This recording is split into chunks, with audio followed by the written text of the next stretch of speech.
수능 보는 것 같고요.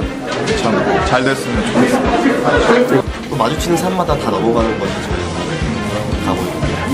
이 제도 자체가 어떤 무노인구 축소에 대한 해결책이 아니지 않습니까?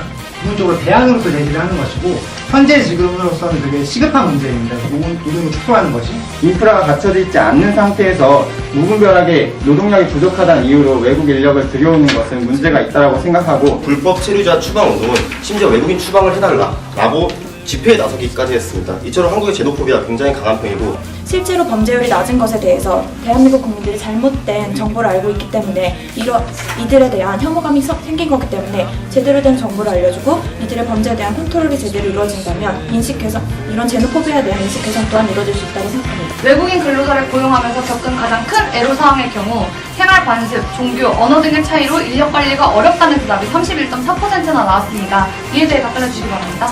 지금 시작한 지 얼마 안 된 이민 정책입니다. 34.1% 저는 굉장히 잘 해내고 있다고 생각을 하고요. 이민 정책 10년 넘게 시행되고 있습니다. 10년 더욱 장기적으로 봐야 한다고 생각합니다.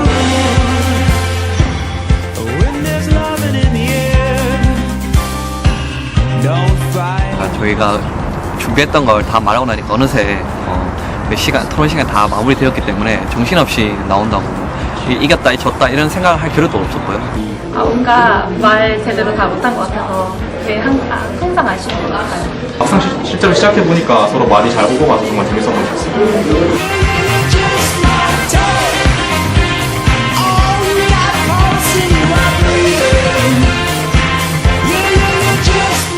좀 떨리지만 기대되기도 하고요. 준비한 만큼만 하고 나왔으면 좋겠습니다. 그들의 화이팅! 우리나라의 성혼율은 굉장히 높은 수준에도 불구하고 국가가 개인에게 결혼을 강요하는 것은 개인의 권리에 대한 본질적인 침해라고 생각합니다. 평등권 침해가 아니냐 하는 이런 질의가 있었는데요. 그것에 대해서 법제처가 어떻게 해석을 내렸느냐, 이것은 평등권 침해가 아니라 지방자치단체가 더 좋은 이 국가 공동체에 도움이 되는 것을 하기 위해서 충분히 할 수 있는 정책적인 수단이다 라고 판단을 내린 바가 있습니다. 대한민국은 헌법을 최고법으로 걷는 법치주의 국가입니다. 만약 선택적으로 이루어지는 지극히 개인적인 부분인 결혼과 출산이 국가 차원에서 관리된다면 이는 국가의 기반을 흔드는 일입니다. 결혼 아니면 미혼인 비율을 보면 94.4%로 다른 선진국, 다른 나라와 많은 차이를 가진다고 알 수 있습니다. 3, 4인 가구가 전통적인 우리 가구의 모습이라고, 결혼과 출산을 전제로 한 가구의 모습이라고 했을 때 절반 이상이 이미 결혼과 출산을 선택하지 않은 쪽으로 돌아서고 있습니다.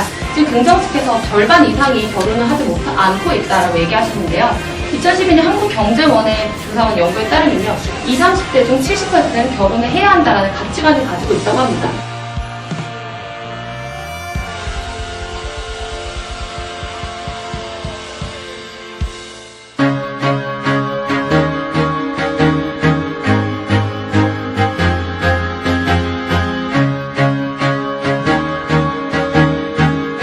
이렇게 8강까지 올 수 있게 된 게 너무 지금 떨리고요. 지금 또 많이 보완해서 많이 붙는다면 다음번에 또 열심히 하려고 준비하려고 하겠습니다. 한국 결혼식 문화에서는 결혼 비용을 상당수 축의금으로 다 회복을 합니다. 이런 경우에서 결혼이 오히려 결혼식 비용만 두고 모았을 때 시이다 보는 것은 이해가 가지 않는 바람입니다. 결혼 문제 때문에 부모님께서 노후 자금을 깨거나 연금을 포기하시거나 혹은 대출이나 저당을 잡혀서 하는 부모님들이 훨씬 많습니다. 이게 바로 자녀의 결혼을 위해서는 축의금을 해결됐으면 이러한 문제가 발생하지 않았지 않겠습니까? 출산 문제 심각성을 예시를 드시면서 그렇다면 다른 대안으로 어떻게 양적의 증가를 이룰 수 있는지 말씀해 주시기 바랍니다. 결혼이 가지는 어떤 본질적인 안정감을 부인하는 것이 아닙니다. 실이 많으니까 결혼을 하지 말아라 라고 이야기하는 것도 아닙니다. 그런데 분명히 손실이 있는데 그 부분을 인정하지 않으면 우리는 개선할 수도 없습니다. 계속 떨어지는 혼인율 이대로 방치될 겁니다. 실을 인정하는 순간 우리는 문제의 개선점을 바라볼 수 있는 것이죠. 결혼 제도를 통해 나타나는 기혼 여성에 대한 사회적 편견, 혼외자에 대한 사회적 편견, 이들이 받는 상처는 과연 어떻게 해결할 수 있는 것인지에 대하여 답변해 주시기 바랍니다. 국가 역시 이 문제점을 잘 알고 있고 이로 인해서 여러 가지 정책들 추진하고 있습니다. 가장 먼저 보육이 어려운 부부에게는 직장 보육시설 운영을 하고 있으며 휴가, 출산휴가와 상전휴가를 모두 쓸 수 있게 제도적으로 정비를 해두었습니다. 의료 서비스에서 보호자 문제에 있어서는 모두 결혼의 울타리 안에서 더 많은 이득을 볼 수 있고 그 울타리에서 벗어나면은 직접적인 불이익을 당할 수밖에 없습니다. 이러한 문제를 고려하지 않고 계속 가시적으로 보이는 혜택, 그 혜택이 적으니까 결혼은 실이다. 이건 좀 말이 안 된다고 생각합니다. 그게 가시적인 것이냐? 그러면 아까 말씀하신 것처럼 우리 사회 제도가 4인 가족에 맞춰져 있고 그들을 지원하고 결혼하는 사람들에게 지원을 하고 이렇게 하는 것도 결국엔 가시적인 혜택으로 드러나는 것이라고 저희는 생각을 하거든요.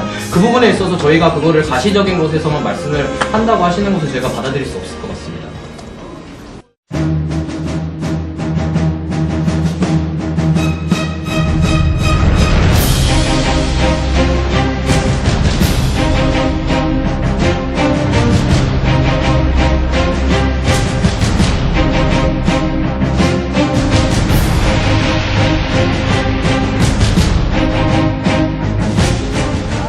지금 주제도 인구 문제 현대 사회에 굉장히 시급한 문제여서 이런 거에 대해서 좀 더 폭넓고 그리고 깊은 토론을 이어갈 수 있어서 굉장히 기쁩니다.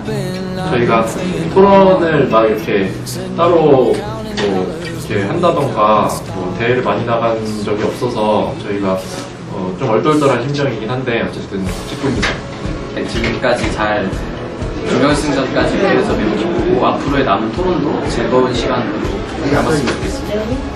그렇게 또 결혼식 결과가 좋게 나와서 이제는 약간 욕심도 나는 심정이고 그래서 앞으로 좀 더 열심히 해가지고 결승까지 갈 수 있도록 노력하고자 하는 마음을 가지고 있습니다. 맞습니다. 결혼하고 싶습니다.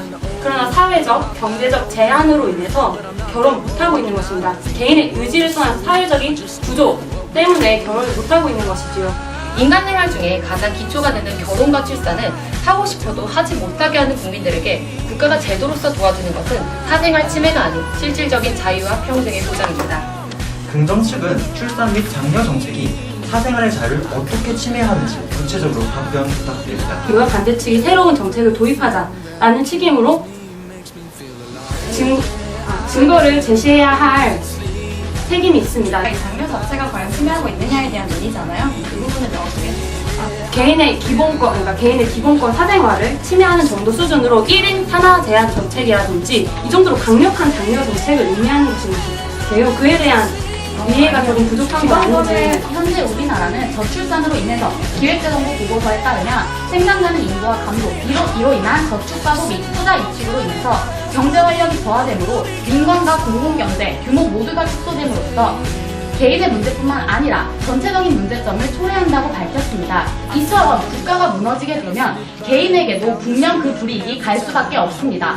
사회가 그렇게 위계적인 관계 위에서 개인에게 권리를 부여하는 것이 아니라 개인의 권리가 먼저 있고 그것을 보장하기 위한 어떤 구성체가 사회인 것입니다. 개인은 선택에서 단기적인 이해 대실에 영향을 많이 받게 되고요. 더불어 만약에 그것이 개인의 수명 사이클을 벗어나는 범위에서 결과가 일어난다거나 아니면 너무 먼 노후에 일어나는 일이라면 장기적이고 현명한 결정을 내리는 데에 방해가 될 수 있습니다.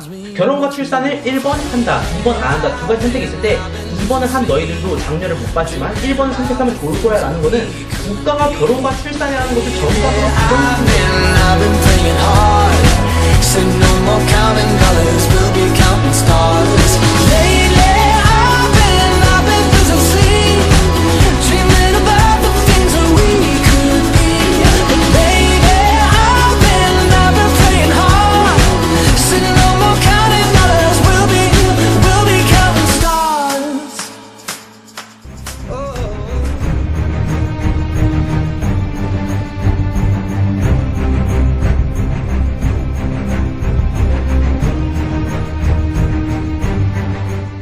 네, 오늘 오전부터 정말 장시간에 걸쳐서 토론하시느라고 정말 수고 많으셨습니다. 오늘 좋은 토론에 주최해주신 주최 측에 굉장히 감사드리고요. 여러분 좋은 토론을 많이 하시고 저 끝까지 다 듣고 싶었는데 정말 미안합니다. 네, 고맙습니다.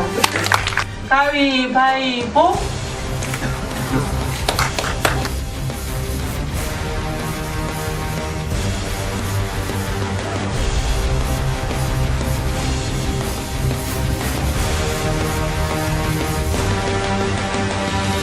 산상체 기조 발언 시작하겠습니다.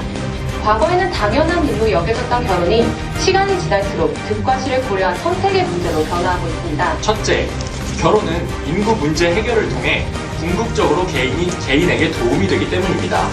한국 사회가 당면한 인구 문제는 결혼율 감소에 따른 출산율 저하에 기인한 측면이 큽니다. 한국결혼문화연구소의 발표에 따르면 남성 분양비용은 1억 5천만 원, 여성은 5천만 원 정도로 앞서 말씀드린 조사 결과보다 훨씬 더 높게 나타났죠. 정부 같은 경우에 2006년 저출산 고령화사회 기본계획인 세로마지 플랜을 2010년까지 진행하는 것으로 발표를 해서 5년간 35조 원을 투입하는 기본 계획을 이미 추진을 했고요.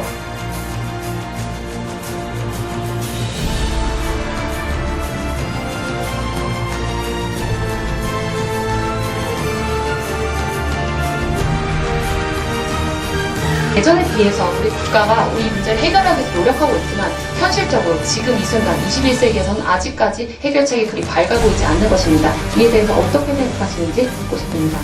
5년간 35조 원을 투입하는 기본 계획을 이미 추진을 했고요. 그 이후에도 21세기에 지금 당면한 여러 가지 결혼 문제들을 해결하기 위한 정책이 추진된다면 결혼은 21세기 한국 사회에서 충분히 긍정적인 가치를 가질 수 있다는 점 말씀드리겠습니다. 이 여성들의 미혼이 왜 증가할까요? 결혼이 득이 더 많다면 당연히 결혼을 선택했겠죠. 그런데 실이 더 많기 때문에 이들은 결혼을 기피하는 겁니다. 결혼은 현재 우리가 당면한 인구 문제를 해결하는 시작이다.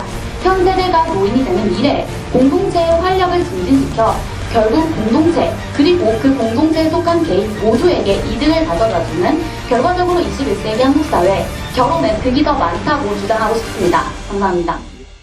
정말 철저하게 준비하셔서 정말 잘했습니다. 정말 수고하셨고 고맙습니다. 또 세 사람 간의 어떤 그 팀워크가 얼마나 골고루 잘 되는가 이런 거를 봤습니다. 우리나라 저출산 문제는 희망적이라는 그런 점을 느꼈습니다.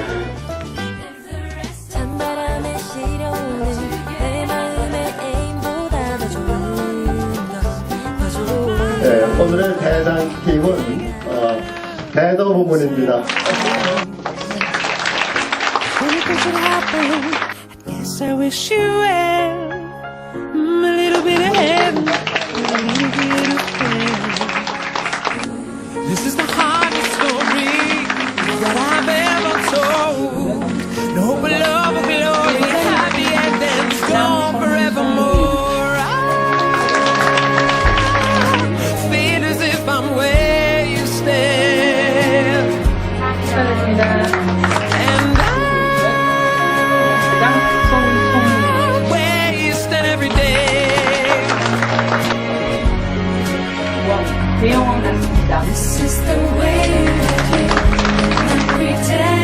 대용원 같습니다. 대용원 같습니다.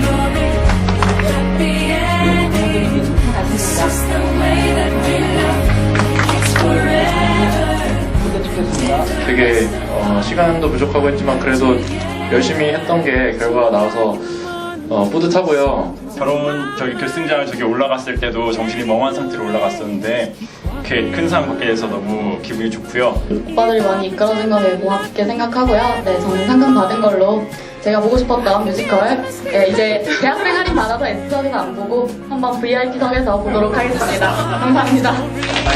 네, 이렇게 다양한 대학교 학생들하고 같이 토론하게 돼서 정말 기뻤고요. 특히 옛날에는 이민정책을 굉장히 찬성하는 쪽이었거든요. 당연히 이민정책을 하면 사람들 몰려와서 일자리가 늘어나서 하는데 막상 조사를 해보니까 또 그런 변수들의 차이에 따라서 굉장히 그 답이 달라지더라고요.